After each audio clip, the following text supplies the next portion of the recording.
વડોદરાના સાવલી તાલુકામાં યુરિયા ખાતરની તીવ્ર અછતથી ખેડૂતો પરેશાન। વહેલી સવારથી જ અહીં પણ લાંબી કતાર લાગે છે। અહીં પણ સમયસર ખાતર મળતું નથી। આક્ષેપ છે કે યુરિયા સાથે સલ્ફેટ ખરીદવું ફરજિયાત કરાયું છે, જેનાથી ખર્ચ વધ્યો છે।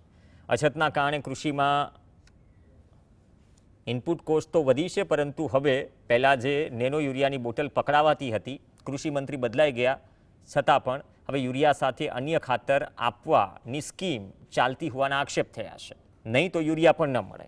ખાતરનું વિતરણ નિયમિત રીતે કરવામાં આવે તેવી માંગ ન માત્ર સાવલીમાં પરંતુ ગુજરાતના એ તમામ ક્ષેત્રોમાં છે કે જ્યાં રવિ સિઝન માથે છે અને સમયસર પૂરતું ખાતર નથી મળી રહ્યું।